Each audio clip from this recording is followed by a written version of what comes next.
Hey guys, Nikki here from the Inside Story. We have a new sneak peek coming at you of Crescent City by Sarah J. Maas. This is a House of Earth and Blood. So this is the first book in the Crescent City series, and Sarah J. Maas we're like obsessed with her right now, so I figured this would be a really good book. It's pretty popular right now, it's trending, so I figured this would be a good one to do. So we got Crescent City. Now it's like backwards on the video. I'm also wearing my Court of Thorns and Roses shirt. Thought that it was fitting. Sarah J. Maas. So let's get started. So today we're reading chapter 1, and I will be reading the first 6 chapters of Crescent City, and then I will let you guys know if I will be continuing the series or not, or if I will be putting it in my DNF, my did not finish. Like I told you guys, we're obsessed. Look at that. All right, guys, so here we go. So chapter 1 of Crescent City, book 1. So House of Earth and Blood. The dedication is for Taryn, the brightest star in my sky. And then it shows all of her books that she has. It has the contents, so all of the chapters here. We do have a map. Now, again, this is on my phone, so it's not as cool looking as it would be in the actual book, but I do love books with maps. So it is a really cool map, so I can't wait to look into that a little bit better once I do get the book. I should be getting it here in a few days. And then it talks about the 4 houses of Midgard as decreed in 33 VE by the Imperial Senate in the Eternal City. House of Earth and Blood are shifters, humans, witches, ordinary animals, and many others to whom Sithona calls, as well as some chosen by Luna.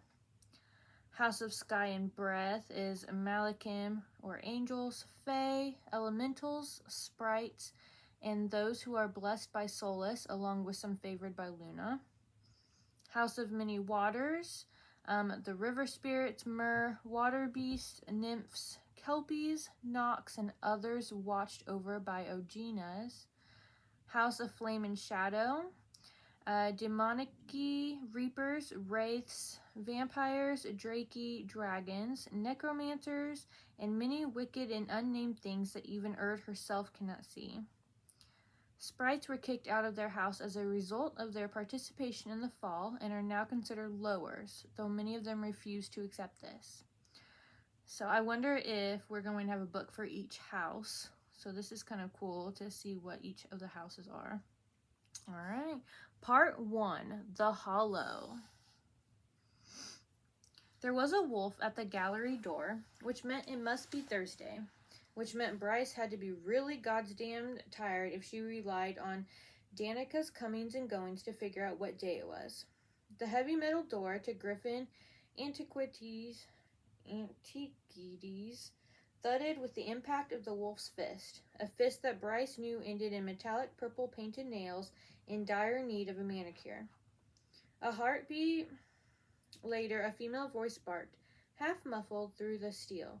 "Open the hell up, B. It's hot as shit out here." Seated at the desk in the modest gallery showroom, Bryce smirked and pulled up the front door's video feed. Tucking a strand of her wine-red hair behind a pointed ear, she asked into the intercom, "Why are you covered in dirt? You look like you've been roodling through the garbage."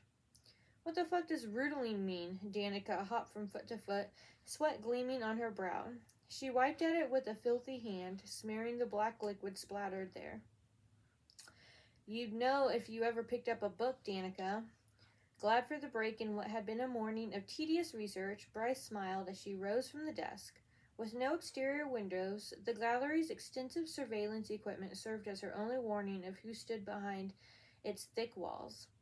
Even with her sharp half-fae hearing, she couldn't make out much beyond the iron door, save for the occasional banging fist. The building's unadorned sandstone walls belied the latest tech and grade A spellwork that kept it operational and preserved many of the books in the archives below. As if merely thinking about the level beneath Bryce's high heels had summoned her, a little voice asked from behind the 6-inch thick archives door to her left. "Is that Danica?" "Yes, Lihaba." Bryce wrapped her hand around the front door's handle. The enchantment on it hummed against her palm, slithering like smoke over her freckled golden skin. She gritted her teeth and withstood it, still unused to the sensation even after a year of working at the gallery. From the other side of the deceptively simple metal door to the archives, Lahaba warned, "Jasiba doesn't like her in here."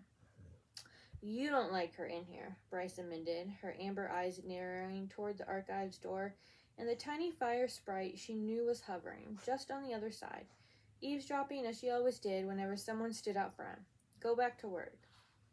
Lahaba didn't answer, presumably drifting back downstairs to guard the books below.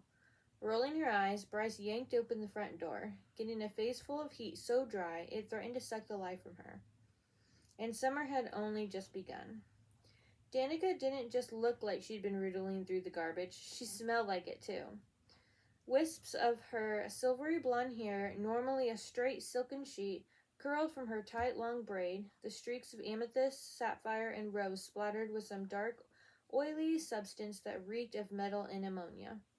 "Took you long enough," Danica groused and swaggered into the gallery, the sword strapped at her back, bobbing with each step. Her braid had become tangled in its worn leather hilt, and as she stopped before the desk, Bryce took the liberty of prying the plate free.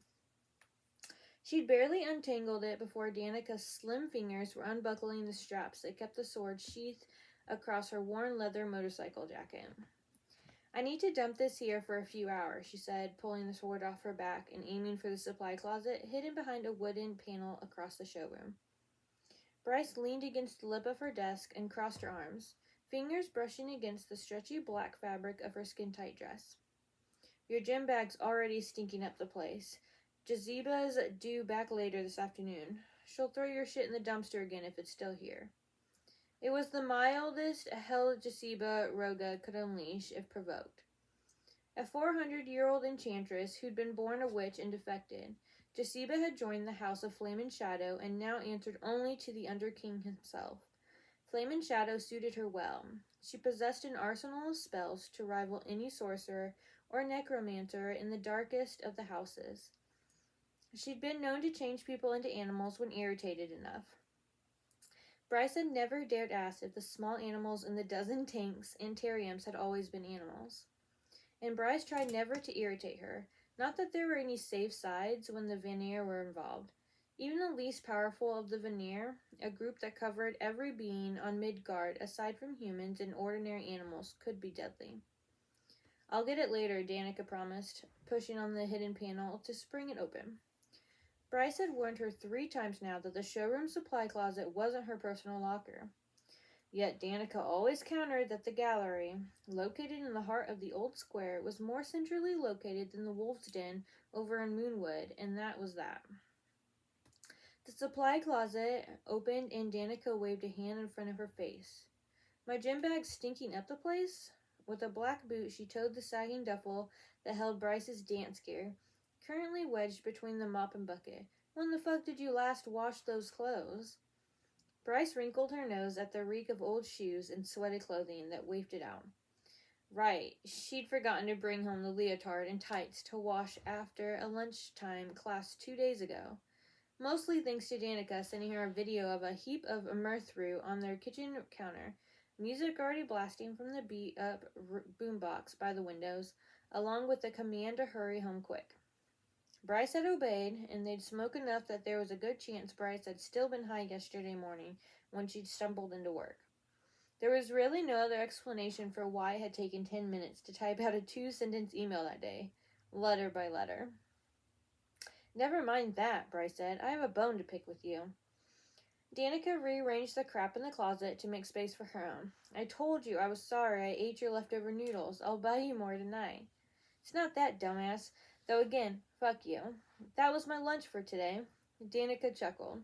"This tattoo hurts like hell," Bryce complained. "I can't even lean against my chair." Danica countered in a sing-song voice. The artist warned you it'd be sore for a few days. I was so drunk I spelled my name wrong on the waiver. I'd hardly say I was in a good place to understand what sore for a few days meant. Danica, who'd gotten a matching tattoo of the text now scrolling down Bryce's back, had already healed, one of the benefits to being a full-blooded veneer. Swift recovery time compared to humans, or a half-human like Bryce. Danica shoved her sword into the mess of the closet. I promise I'll help you ice your sore back tonight. Just let me take a shower and I'll be out of here in 10. It wasn't unusual for her friend to pop into the gallery, especially on Thursdays, when her morning patrol ended just a few blocks away. But she never used the full bathroom in the archives downstairs. Bryce motioned to the dirt and grease. What is that on you? Danica scowled, the angular planes of her face scrunching.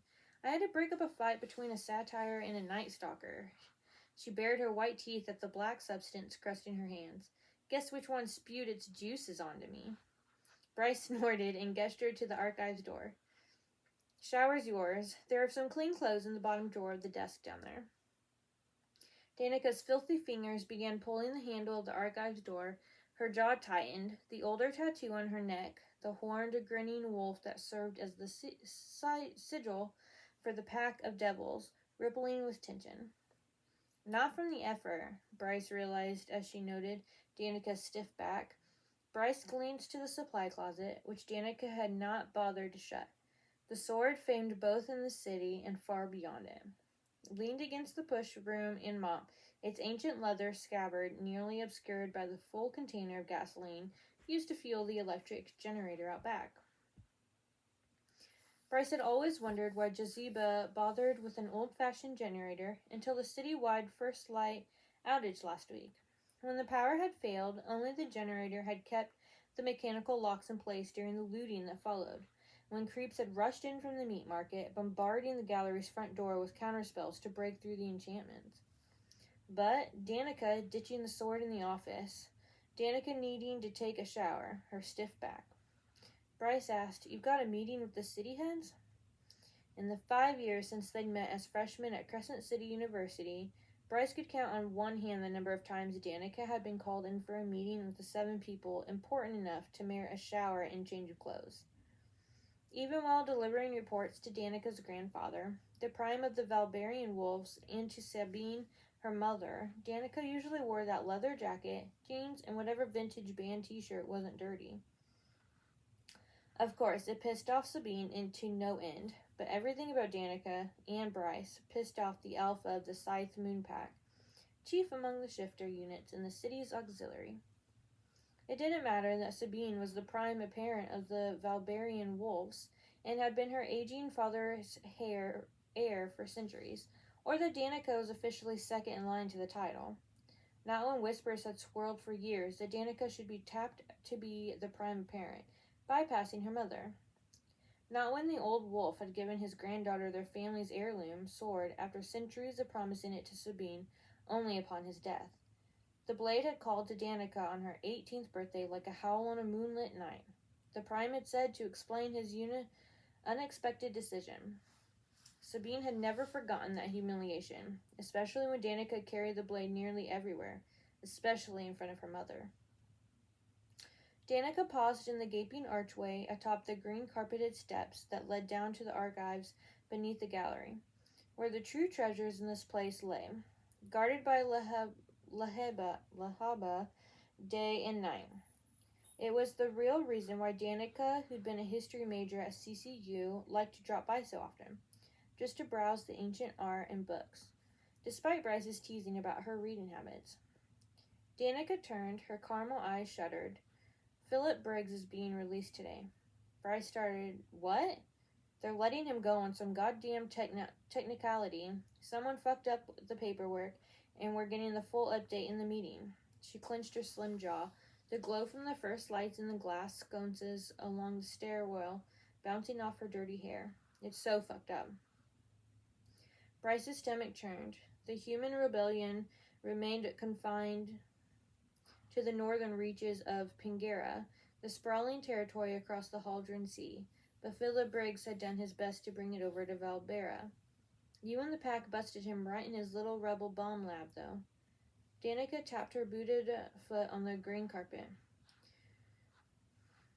Bureaucratic fucking nonsense. He was going to blow up a club. You literally found his blueprints for blowing up the White Raven. As one of the most popular nightclubs in the city, the loss of life would have been catastrophic. Briggs's previous bombings had been smaller, but no less deadly. All designed to trigger a war between the humans and Veneer to match the one raging in Pangera's colder climes. Briggs made no secret of his goal, a global conflict that would cost the lives of millions on either side. Lives that were expendable if it meant a possibility for humans to overthrow those who oppressed them, the magically gifted and long-lived Veneer, and, above them, the Asteri, who ruled the planet Midgard from the Eternal City in Pangera. But Danica and the pack of devils had stopped the plot. She'd busted Briggs and his top supporters, all part of the Karis rebels, and spared innocents from their brand of fanaticism. As one of the most elite shifter units in Crescent City's auxiliary, the pack of devils patrolled the old square, making sure drunken, handsy tourists didn't become drunken, dead tourists when they approached the wrong person. Making sure the bars and cafes and music halls and shops stayed safe from whatever lowlife had crawled into town that day. And making sure people like Briggs were in prison. The 33rd Imperial Legion claimed to do the same, but the angels who made up the fabled ranks of the governor's personal army just glowered and promised hell if challenged. Believe me, Danica said, stomping down the stairs. I'm going to make it perfectly fucking clear in this meeting that Briggs's release is unacceptable. She would, even if Danica had a snarl on Micah Domitis' face. She'd get her point across. There weren't many who dared piss off the Archangel of Crescent City, but Danica wouldn't hesitate, and given that all 7 heads of the city would be at this meeting, the odds of that happening were high. Things tended to escalate swiftly when they were in one room. There was little love lost between the 6 lower heads in Crescent City. The metropolis, formerly known as Lunatheon, each head controlled a specific part of the city.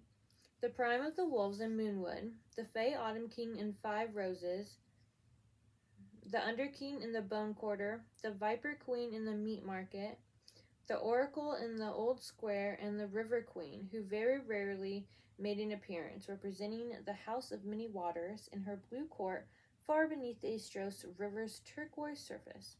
She seldom deigned to leave it. The humans in Asphodel Meadows had no head, no seat at the table. Philip Briggs had found more than a few sympathizers because of it. But Micah, head of the Central Business District, ruled over them all. Beyond his city titles, he was Archangel of Valbera, ruler of this entire fucking territory, and answerable only to the 6 Asteri in the Eternal City, the capital and beating heart of Pangera. Of the entire planet of Midgard, if anyone could keep Briggs in prison, it would be him. Danica reached the bottom of the stairs, so far below that she was cut off from sight by the slope of the ceiling, and Bryce lingered in the archway, listening as Danica said, "Hey, shrinks!" A little yip of delight from the 30-pound chimera rose up the stairs. Jasiba had purchased the lower creature 2 months ago, to Bryce's delight. He is not a pet, Jasiba had warned her. He's an expensive, rare creature bought for the sole purpose of assisting Lahaba in guarding these books. Do not interfere with his duties. Bryce had so far failed to inform Jasiba that Shrinks was more interested in eating, sleeping, and getting belly rubs than monitoring the precious books. No matter that her boss might see that at any point, should she bother to check the dozens of camera feeds in the library. Danica drawled, the smirk audible in her voice. "What's got your panties in a twist, Lahaba?" The fire sprite grumbled. "I don't wear panties. Or clothes. They don't pair well when you're made of flame, Danica." Danica snickered. Before Bryce could decide whether to go downstairs to referee the match between the fire sprite and the wolf, the phone on the desk began ringing. She had a good idea who it would be. Heels sinking into the plush carpet, Bryce reached the phone before it went to audio mail, sparing herself a 5-minute lecture. "Hi, Jasiba." A beautiful, lilting female voice answered. "Please tell Danica Fender that if she continues to use the supply closet as her own personal locker, I will turn her into a lizard. Alright, that was chapter 1, guys. What are you guys thinking so far? I like the banter between the two friends, Danica and Bryce. Danica sounds right up my alley with her leather jacket and her jeans, so I'm excited. So that was chapter 1 of Crescent City by Sarah J. Maas. Alright, thanks guys. See you tomorrow.